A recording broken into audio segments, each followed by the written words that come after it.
Wilujeng dalu. Wilujeng dalu Mas Ucange. Gareng nggih.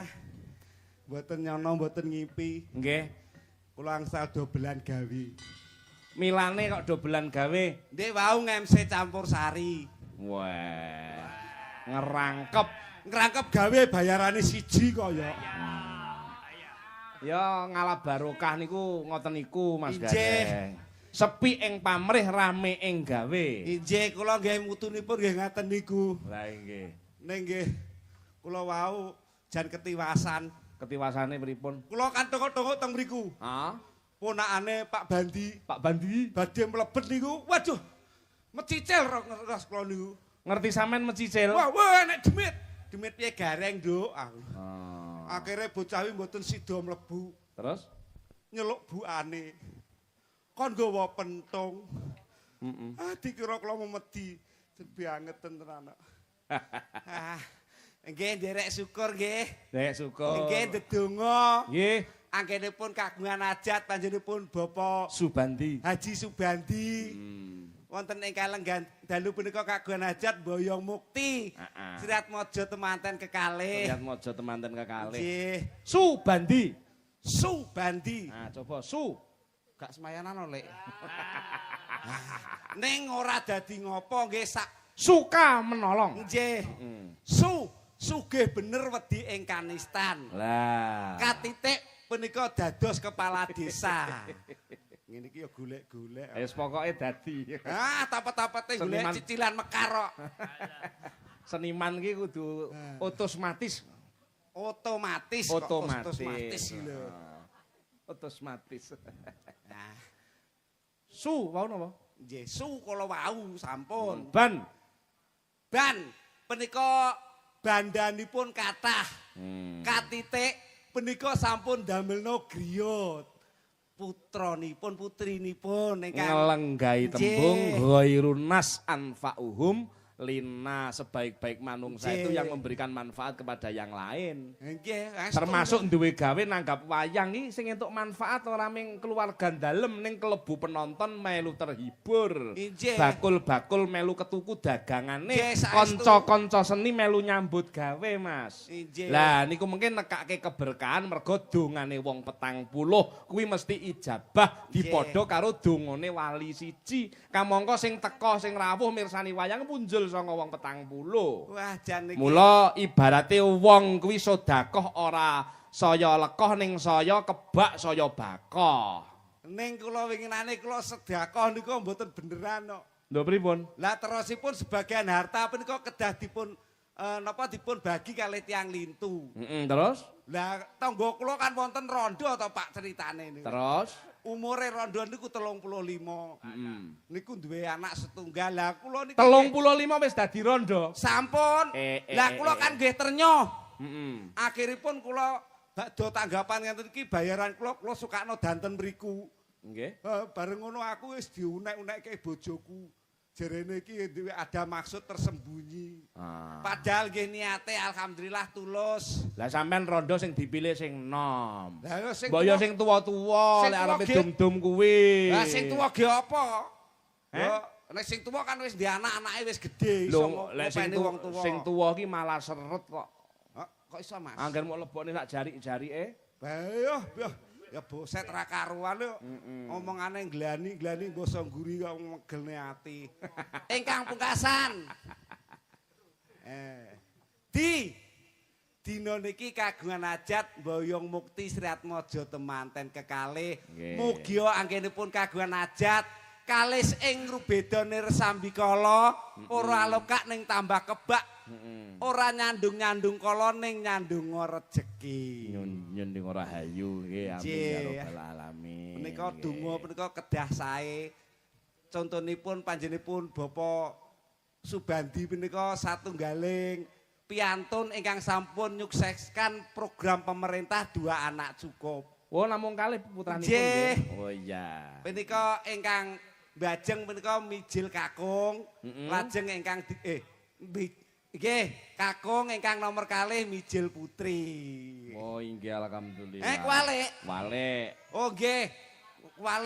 Kualik Mas maksude. Sing bajeng niku putri, sing nomor kalih kakung. Nggih. Lah terus jenenge kula tiyang Bojonegoro kaya iso Bojonegoro ki matoh ya, Mas. Iya, Pak Em.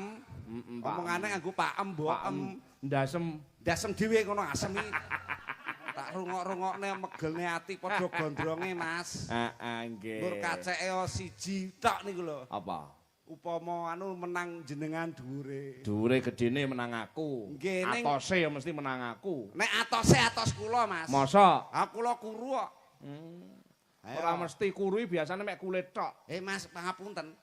Wong kuru ibarate kacang ijo, Mas. Piye? Masa cilik atos. Cilik atos. Ning nek wong lemu, kena diteni.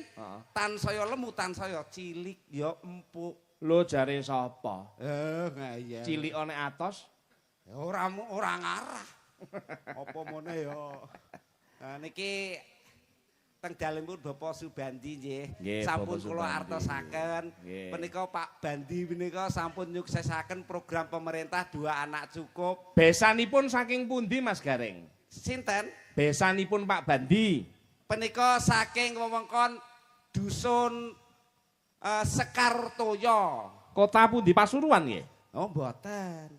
Lah menika kotanipun Nganjuk. Akad nikah niku 21 September niku teng ngene besanipun. Lho lha nggih, besanipun Piyayi Pasuruan to? Nggih. Oh, nggih padha karo aku Pasuruan Kota. Jenengan Pasuruan Kota. Nggih, Pasuruan Kota. Berarti jenengan daleme namung setunggal. 3 teng pundi? Ten kene Singosari. Singosari. Ten Pasuruan Kota. Pasuruan Kota. Kali ten Malang Kota. Ten Malang Kota. Telu sombong, Mas. Loh, dilungkas Tulungagung Kota. Lah kula niki lho 40 omah kula mboten sombong. 40 gen omah kula. Ning Nganjuk nggih wonten. Teng Kediri wonten.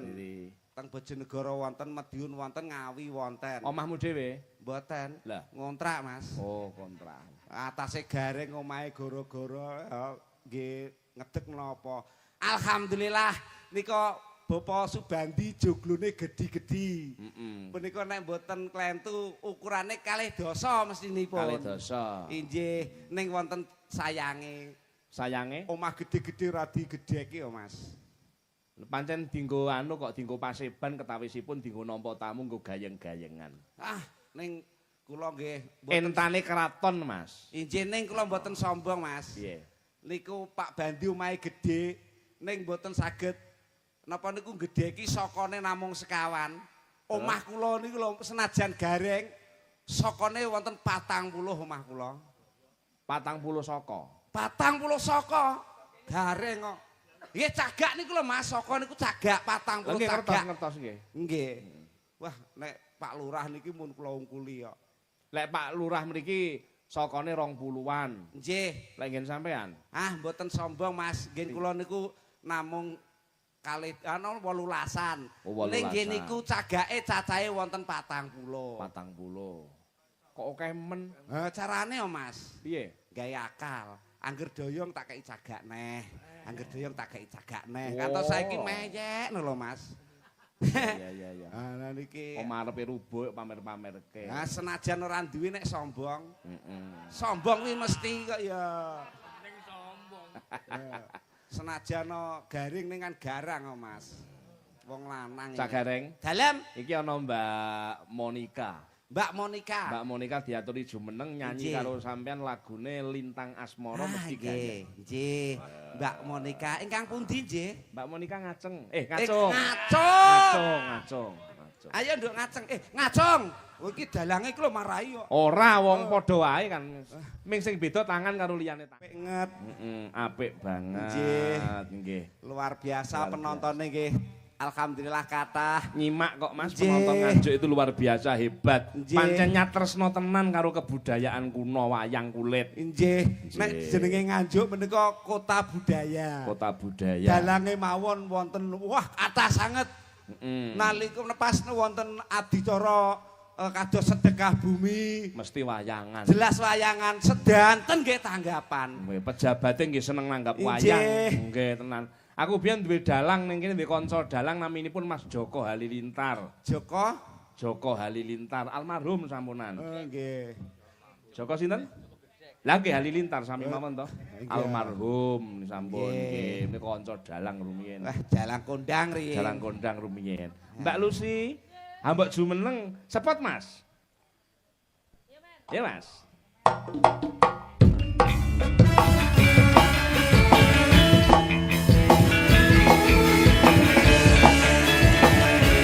Awas.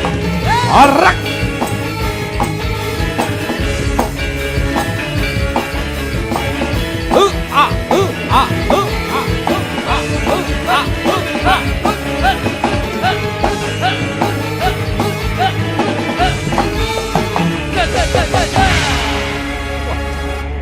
Orek tenan. Angger wong siji iki tak tokke ngono wis. Wong ndek meng vitamin ki bareng metu guri-guri masalah. Nek panggung ora panggung jati salaman remuk. Wah niki ora trimo panggung jati, Mas. Teng omah niku ambene 15-an gedene kok. Ora anu ya hamblek tenan kuwi kok. Kowe ngenyek lah aku gedhi. Ora ngenyek gedhi kok wong sak biting ngono kok gedhe iki lho. Pak Bandi iki perso lek bengi iki ngundang bintang tamu terlangsing sak Jawa Timur. Lho seksine. Iya aku. Penonton lho seksine. Iya aku Nek ora percaya sawangan jarak 100 meter lak langsing. Ning Sing ya ngomong aku lemu ki sapa? Sing ngomong aku lemu ki sapa? ora ono aku mbur gunggung awakmu kok. Awakmu ki ora lemu mbur sak biting. Ngerti ora biting? Biting iki sakmene iki to. Ora sapa ngomong? Sapa? Biting iki babi nglinting. Wah, kowe ngenyek. Babi piye? Aku iki sejatine bodi kuwi langsung wis ideal. Bobotku lho 45. Kaya Piye, bodine piye, Nafa sik. Urbak. Bobotmu 45. 45. Apa samene kok 45 ki apa timbangane bujat ye? Bandule 25 Mas. Alah, ya rek sing bandule wi disikno se mbok kerekne. Nek bandule aku ya ora wani nimbang bacok bojomu modar aku. Ora usah dibacok etokne modar dhewe ya. Wilujeng dalu Mas dalan. Sugeng dalu. Wilujeng niku alune nggih. ten ngajeng. Nggih. Jenengan bengi iki kok agresif. Jenengan dalu niki lho agresif Loh, tenan. sesuai dengan tema wayangan kan pernikahan. Oh iya, benar. Tenggene agami itu pendidikan nikah itu ada Mbak, namanya kitab Qurratul Uyun. Nggih. Piye carane wong bangun katresnan, piye carane wong pepasian iki karo agama diwulang. Nggih, leres ature. Mula kudu dikatamne dhisik. Oh ngono ya. Dikatamno nek napa niku? Nek rabi. Heeh, dikatami tegese dikatami iki diwaca nganti rampung piye carane. Sik. Sadurunge wudu dhisik. Terus sholat dulu, sholat Nggih. sunah. Nggih. Bar kuwi lagi dibuka pelan-pelan. Ah suwen. Kuwi lek malam pertama ngono. Kuwi eneng-eneng kitabe naminipun Qurratul Uyun. Malah keturun. Kamu Nggih. kok nek jaman saiki kudu dasdes kok. Mulane dadine generasi ya angel atur-aturane. Ya bener-bener memang leres ature Mas Ardi niku. Dene wong dadi manten itu menyatukan dua pendapat yang berbeda, dua kepala yang berbeda, Dua dua ego yang sifat dan berbeda. ego yang berbeda, Betul. kudu manunggal dadi siji. Umpama sing kakung dadi geni, sing wedok kudu bisa dadi banyu. Ben dadi wedang. Iya, ben dadi wedang. Dadine terus dicam kopine, diwenehi gula dadine manis. Ora pahit nggih to. Sakinah Berarti Sakinah mawaddah warahmah. upamane nek sing lanang dadi geni, sing wedok kudu dadi apa? Banyu. Dadi banyu. Sing lanang duka, Iya. ngamuk-ngamuk, sing wedok kudu adem. kudu adem ayem. Ora iso diimbang-imbangke. Ya. Ora dibanding-bandingke. Wong lanang kuwi kudu sregep murap, wong wadon kudu bisa mlumah. Ngacok wong lho engko. Lho, aja ngresik pikiran. Sik to. Wong wadon kudu mlumah. Wong lanang kudu sregep murep. murep. Tegese wong lanang kuwi kudu menjalani kewajiban sebagai seorang laki-laki kudu maringi cadong karo wong wadon. Lah semono uga wong wadon nggih to Mas, Nggih. kudu iso nrimo mlumah. Mula diarani bapa angkasa ibu Lah. pertiwi, Lah. bumine mlumah bapane Murep. Dadi pira kaya-kayane sing kakung ya kudu diterima, ngono lho. Tak kira ki mlumah wong wedok apa tugas sing ngatang-ngatang terus sing lanang ki numpaki kok ndure ngono. Wong ya wis sampe. Lho kuwi ya termasuk. Kuwi ra apa-apa ning ko. Ora usah disebutne bloko. Wis rasa diwarai iso dhewe. Iso dhewe, otomatis. Pitik rasa diwulang iso dhewe Lah kok. sapi ya iso dhewe kok. Ning wonten sing mboten saged kok. Apa? Aku kula riyen nalika niku pisanan wah diabani karo bojoku isin karo maratuwa aku. Ora isin piye kok? Piye, Dik? Anu, ke bawah. Ke bawahan kanan, kiri. Nah, pas. Gareng ki biyen malam pertama ki njaluk tulung laler. Kok sono njaluk tulung laler iki? Lah mergo bojone kan gedhe lemu ngono terus njaluk tulung laler. Engko lek lalere mencelok ning ndi lah kuwi. Ngenyek Mbak Lucy we. Ayo.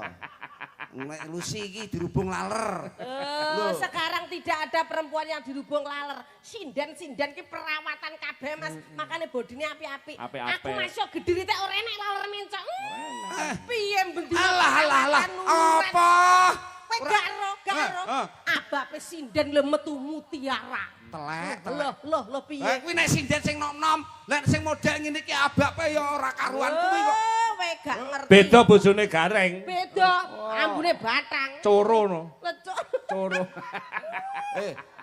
Aja ngenyek lho. Ora laler malah coro. Ayo sing lanang kaya ula. Berarti dinane kae sing ngentas corone sampean. Sing ngentas corone. Aku sing ngidak no. Wah, aku sing ngidak. Ngidak ning kena bojoku. Ning tak idak no tulisane gareng. Wah. Cari dhewe ngisore tambah tulisan gudiken. Iki apa? Iki bahas apa to iki kok ya. Wilujeng dalu kula aturaken dumateng sedaya penonton. Ana parian. Pariane apa? Nyetir tronton. Kecemplung sumur. Mugi para penonton panjang umur. Amin. Nyetir tronton. Turu mlumah. Mabrak to kaya. Cetok. Tronton. Parian iki sing penting bener ora apa-apa. Nyopir ki umume mlumah lho.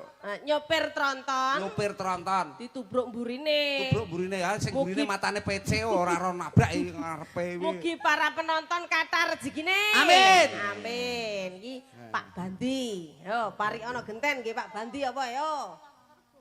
Tuku roti. Alah ora gablek duit apa bayaran kowe tuku roti. Lah jere Pak Bandi. Ayo. Iya.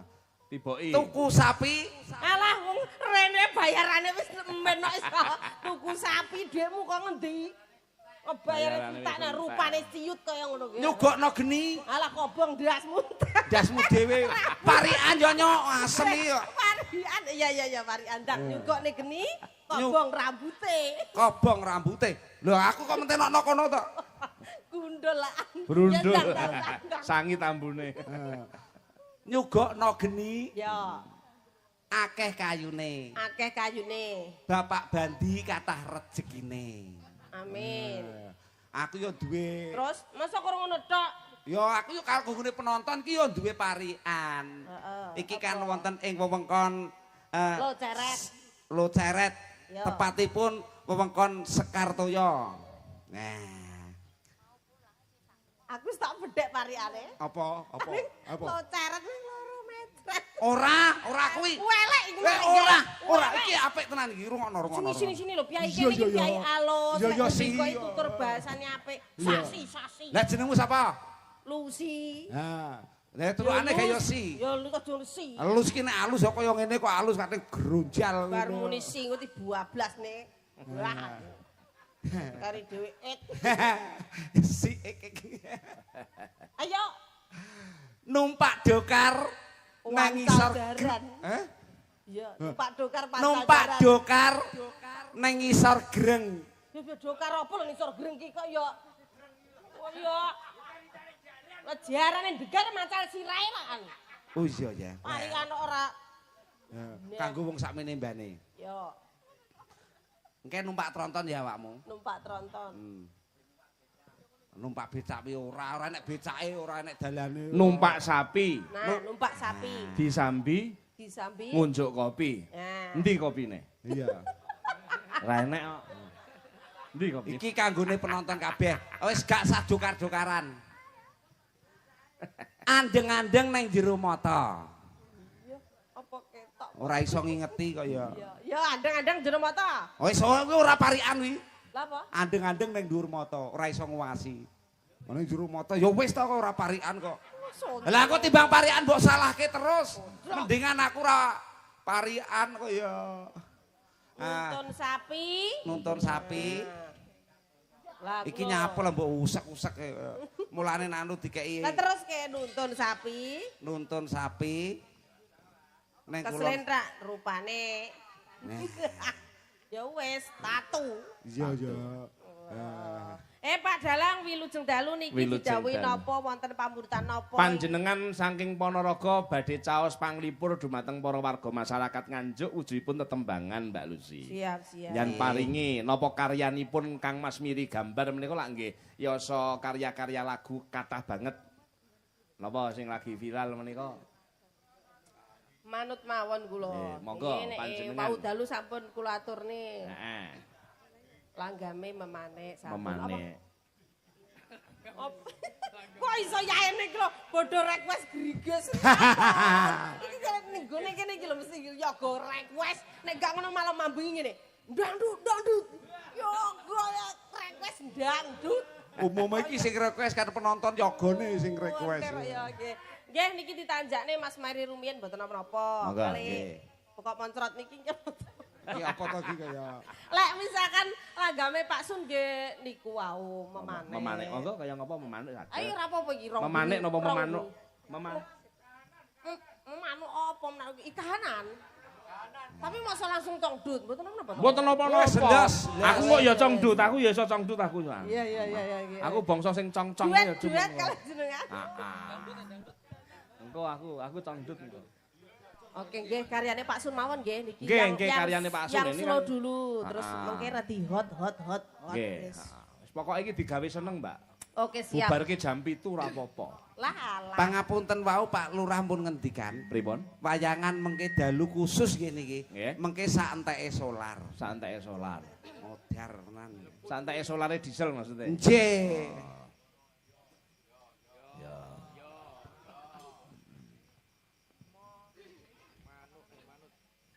Niki karyane Mas Sun Gondrong. Oh nggih, spesial juga untuk niki para pamirsa ingkang wonten channel YouTube Kerajaan Budaya dan kanca-kanca. Wah, menika live streaming nggih? Iya, live streaming. Wah, luar biasa. Selalu Menyapa setia. semua warga masyarakat pecinta seni yang ada di Kerajaan Budaya. Nggih. Semoga diparingi sehat senadyan Amin, amin. jauh di mata dekat di hati. Kagem dulur lanang Mas Sun Gondrong nggih enggal sehat. Amin. Kita nyanyakne. Ora sakit toh, Mbak? Gak sakit, gak Mung- apalane ngene. Mung sawanen. Awake dhewe mumet gak tau. Ora moro kok iso ngabari merendredeg wong aku.